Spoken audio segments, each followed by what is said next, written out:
हुंड्यापायी होणाऱ्या छळामुळे पुण्यातल्या वैष्णवी हगवणे या विवाहितेनं आत्महत्या केली। वैष्णवीच्या सासरच्यांची राजकीय पार्श्वभूमी असल्यानं या प्रकरणाची राज्यात जोरदार चर्चा सुरू आहे। वैष्णवीच्या निमित्तानं पुन्हा एकदा हुंडाबळीचा विषय चर्चेत आलाय। याच पार्श्वभूमीवर हुंडाबळीची पुणे जिल्ह्यातली धक्कादायक आकडेवारी आता समोर आली आहे। विद्येचं माहेरघर म्हणवलं जाणाऱ्या या पुणे शहरात महिला अजूनही सुरक्षित नसल्याचंच दिसतंय। निरनिराळ्या कारणांनी महिलांचा छळ हा सुरूच आहे हे अनेक घटनांवरून दिसून येत आहे। गेल्या 3 वर्षात पुणे शहरात तब्बल 30 विवाहितांनी सासरच्या मंडळींच्या त्रासाला कंटाळून आत्महत्या केल्यात। हुंड्यासाठी अजूनही असंख्य विवाहितांचा छळ सुरूच आहे। पुणे शहरामध्ये दररोज दाखल होणाऱ्या गुन्ह्यांमध्ये महिला अत्याचाराच्या गुन्ह्यांचं प्रमाण हे मोठं आहे। घरगुती हिंसाचाराच्या दरवर्षी जवळपास 250 ते 300 केसेस या दाखल होत आहेत। त्यावर एक नजर टाकूया ग्राफिक्सच्या माध्यमातून। आकडे काय सांगतायत 2023 ते 2025 मधले ते बघा। हुंडाबळीच्या जवळपास 13 घटना घडल्या आहेत, तर आत्महत्येच्या 42 घटना घडल्या आहेत आणि विवाहितेला आत्महत्येसाठी प्रवृत्त करण्याच्या सुद्धा 30 घटना घडल्या आहेत। 3 वर्षांमध्ये तब्बल 30 विवाहितांनी या पुणे शहरामध्ये सासरच्या छळाला कंटाळून आत्महत्या केल्याच्या घटना घडल्या आहेत। पैशाच्या या हव्यासातून टोमणे आणि घरगुती हिंसाचाराचे शहरामध्ये दरवर्षी 250 ते 300 गुन्हे जवळपास दाखल होत असतात।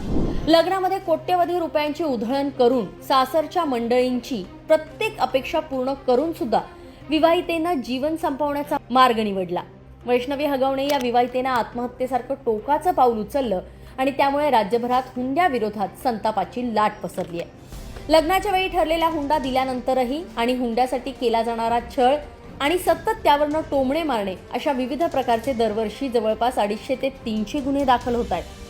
सुशिक्षित आणि उच्चभ्रू कुटुंबात सुद्धा याची संख्या कमी नाहीये आणि पुणे मुंबई सारख्या शहरामध्ये तर याचं अधिक प्रमाण असल्याचं दिसतंय। पैशाच्या हव्यासातून प्रेमविवाह केलेल्या वैष्णवी हगवणेला घरगुती हिंसाचाराला बळी पडावं लागलं।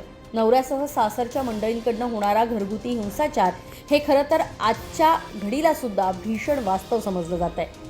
सुशिक्षित उच्च शिक्षित कुटुंबाकडून सुद्धा सुनेचा छळ हा मोठ्या प्रमाणावर केला जातोय। यामध्ये प्रामुख्याने पुरुषी मानसिकता, हक्क गाजवण्याची वृत्ती आणि त्यामुळे असंख्य विवाहिता आजही हतबल आहेत। दारू पिऊन बायकोला मारहाण करणाऱ्यांची संख्या सुद्धा शहरामध्ये कमी नाहीये।